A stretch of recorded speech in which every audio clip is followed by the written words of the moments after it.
Alam, jenengan harus ngerti alam. Nek alam ki nek sing paling khas yang tak jelaskan kemarin ada 3. Yumani loko, ngarca podo, junggring saloka atau nirvana jati. Memang kira-kirane kan itu soal urusan bahasa. Sumangga lah jenengan mau pakai yang mana. Yumani loko itu alam bawah. Alam yang ditumbuh oleh antogo. Togok. Itu alam yang bersifat pasif, lembam, sulit berevolusi. Sulit. Nek ngarca podo itu alame buah musik dinamis. Karena syarat untuk evolusi pertumbuh kembangan itu harus ada getaran. Dunia ini ya. Dunia. Munggah meneh nirvana, ketenangan, kelanggengan. Itu iso mbok delok. Wong iku ketika dia mati ki mlebu ndi?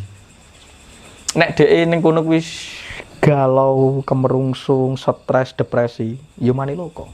Karena orang-orang seperti itu orang bingung, linglung. Karena kan derajat kesadaran ini yang menentukan kemana kita nanti setelah mati.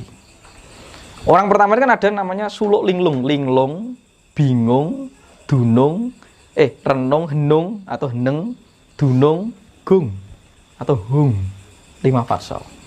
Arep mlebu ning ndi tergantung tingkat kesadaranmu.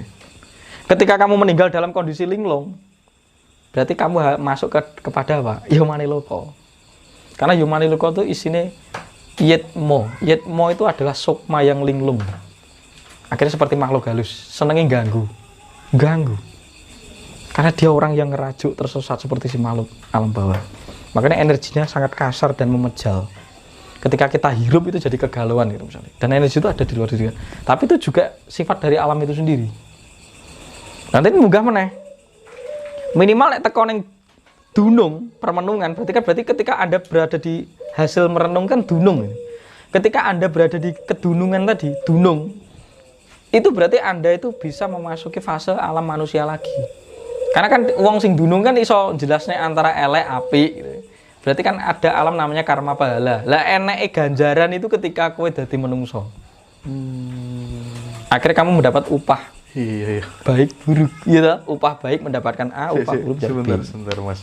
Ketika kemudian di alam pangrantunan ya, Mas Tunjung meninggal dunia di alam pangrantunan, kesadaran sebagai Mas Tunjung itu masih ada nggak kira-kira di alam pangrantunan? Oh ya, aku kemudian iki, itu masih ada nggak kira-kira? Kesadaran itu masih ada.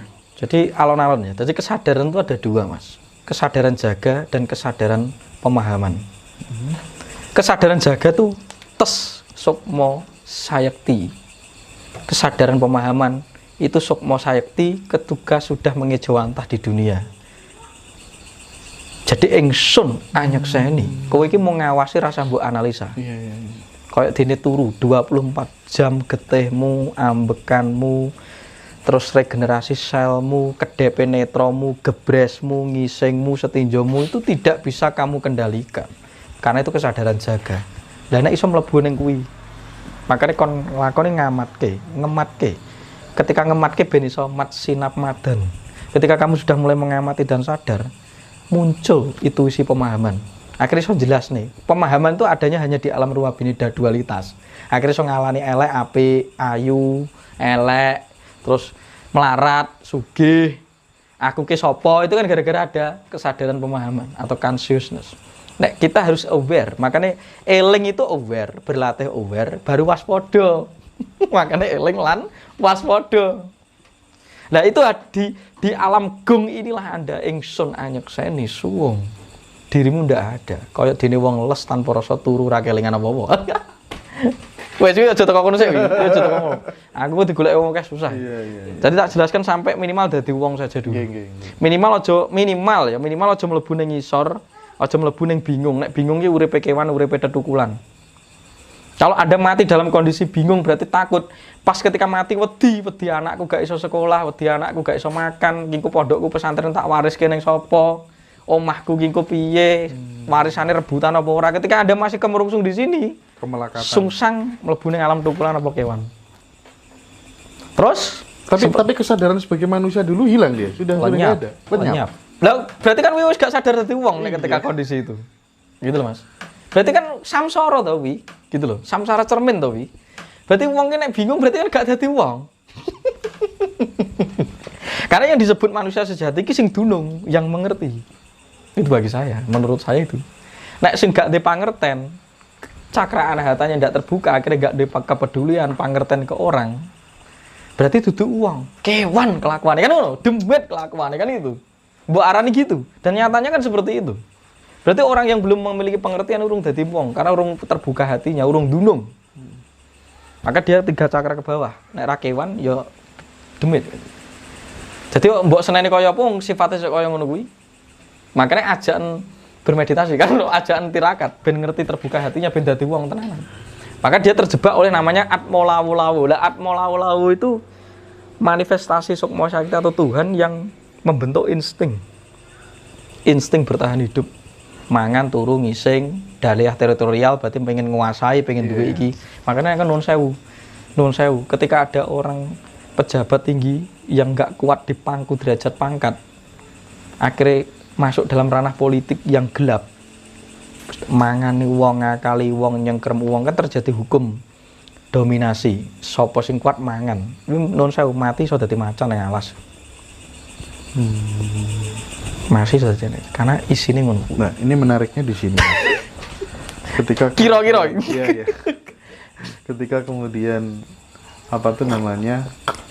Sukma itu kemudian ada yang sudah manitis menjadi manusia, ada yang jadi macan, ada yang kemudian apa tuh namanya? Jadi kewan ibri-ibran segala macam misalnya. Nah, padahal kan itu termasuk leluhur-leluhur kita, Mas. Nah, pertanyaannya, kita kan disuruh eling sama leluhur, dedonga ndongake leluhur, apa tuh namanya ngasih ubur rampe dan lain sebagainya lewat ritual untuk mengerti nyenengke leluhur gitu. Sementara leluhur kita sudah menjelma dari tadi.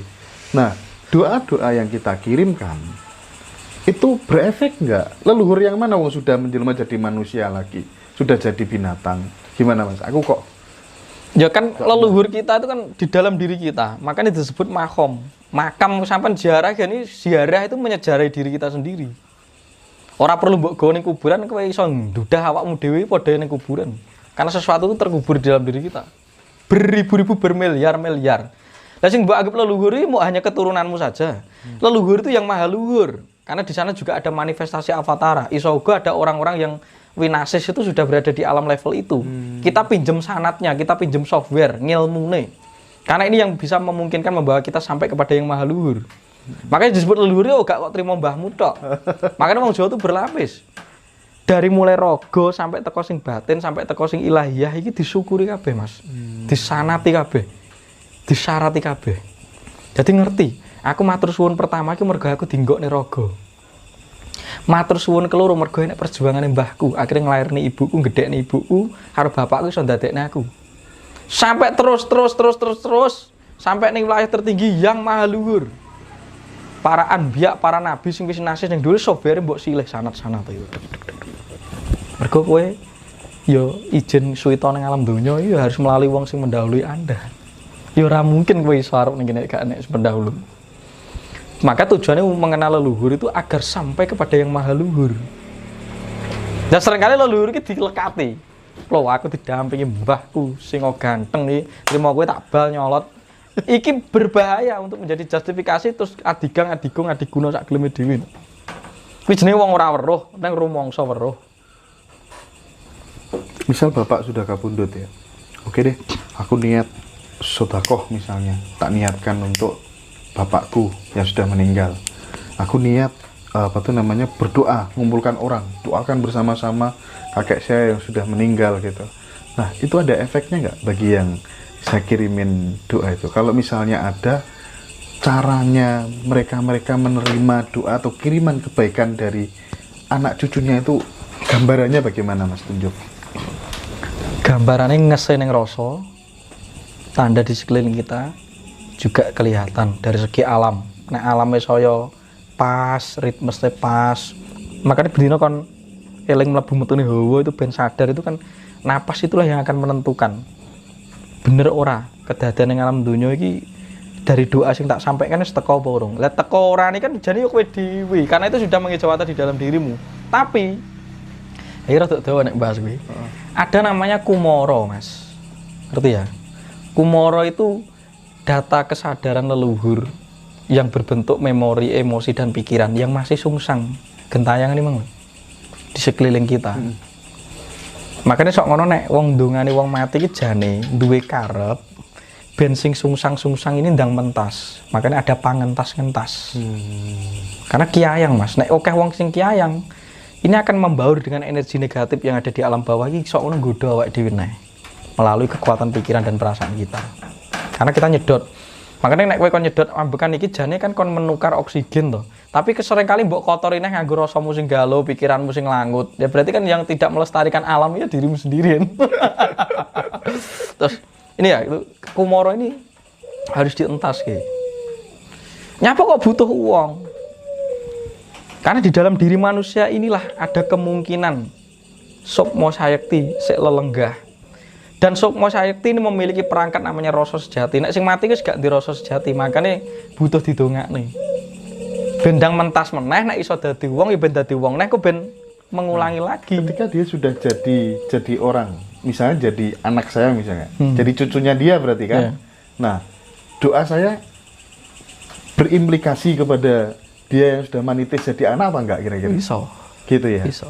Jadi ngono anakmu ki mbuwetik ngono berarti kuwi sing ngulang awakmu. Berarti kuwi mbahmu. Jadi kuwi diulang karo anakmu sing betik. Jadi kan ada yang bocah cilik nek kewandane angel terus diarani nakal. Lho iso go ki luwih tuwek saka kowe kok. Iya. Gitu loh. Itu guru kita. Masuk ini. Wes aja teko kene. Nites aja kok kae.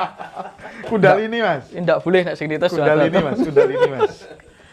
Jadi banyak orang mispersepsi terkait dengan Kundalini. Taunya Kundalini itu ya ketika kemudian tulang ekor ini bisa aktif Kundalini katanya. Itu bisa memiliki kekuatan yang luar biasa, Mas. Kekuatan secara fisik supranatural. Termasuk kemudian apa ya? Misalnya kayak sepeda motor diangkat tangan loro ini iso. Nah, sebatas itu. Sebenarnya pengertian Kundalini itu secara komprehensif bagaimana, Mas Tinju? Ya benar juga. Jadi kan Kundalini itu selalu berkaitan dengan tingkat dinamika di dalam tubuh kita, terutama berkaitan dengan kekuatan pikiran. Ketika kamu diprogram ulang, terus kamu memiliki kekuatan, itu juga ada Kundalini yang terakses, yang mengalir, walaupun hanya beberapa sekian persen. Tapi ketika wong Jawa ki nggunakake Kundalini, kediparingi gaman kembang Wijaya Kusuma atau digawani godo sing gedhe niki kaya tombak baru kelinting. Kuwi ora dienggo menghancurkan jagat, ya dienggo lelono itu dienggo ngopeni jagat. Lah seringkali kekuatan digunakake kanggo adigang kuno. Ora digunakake kanggo mengelola tadi. Nah Kundalini itu ya betul ning ngono kuwi mang. Ning mangkok sulbi tulang ekormu itu. Cara mengaktifkannya gimana, Mas? Nah makanya tak ajarin kemarin. Tak dipenet nang ngisor celek nek saka meditasi nih. Makanya diarani megang napas. Ketika itu dipegang dek nang ngisor, iki munggah dhewe kok secara tidak langsung. Semakin lama iso mbok kelola, ini naik ke atas. Nah Kundalini ini bagi orang Jawa disebut Tirta Kamandalu. Coba Mas diulangi lagi, Mas. Contohnya Mas. Engko tak contohin nek sing meditasi Oh, ya. iya. Iki nang video aja diwarai meditasi ini ya. Jadi tak jelaskan cuma. Jadi nek meditasi nang kelas, ojo di post seperti ini Iya, karena iya, laku jangan, soalnya. iya. Ya. Itu kira-kira ngono kuwi. Engko nek ora nek sing nuntuni kok ndak bingung. Iya, Nek iya, nang kelas iya, kan ada iya, tuntunan iya. berkala, prakteknya bareng iso diawasi. Jadi intinya megang napas. Karena napas kita itu hambekan itu kan sejatinya nek jenengan kenal sing urip mang lho, urip napas. Untuk mengenal yang urip, napas lho sing bar urip. Dadi sing bar Gusti Maha Tunggal ki napas sing nomor loro. Makanya gerakan napas itu bagi orang Jawa disebut hambekan. Hambekan dibedakan menjadi 3 bagi orang Jawa. Dipecah dari 3. Siji disebut kumboko, itu megang napas atau anapas. Keloro itu recoko, itu mengeluarkan. Ketelu itu puraka, itu nufus, itu menghirup. 3 ini. Makanya nek sok ngono wong Japan itu coba cabut telek asu no, tek sebul ning banyu partikelnya berubah ketika Anda megang napas. Itu karena apa? Ketika Anda megang, Anda itu kempel dengan Tuhan. Anda itu kempel dengan Gusti. Jenengan gak percaya? Gerakan manunggaling kawula Gusti atau percayanya adanya Tuhan, ketika makhluk itu percaya ning Tuhan, itu ketika Anda megang napas. Dan itu sering Anda lakukan secara tidak sadar. Kowe nek ngising esuk, ngepup, ibu melahirkan. Kowe kelorok sandung mesti nyedot lor tenan. Arep nubruk wong esuk, astagfirullahaladzim mesti tek sedot napas. Nah, ini ritme bahwa kowe iki mbok ateis, kowe iki gak terpisah dengan Tuhan gitu.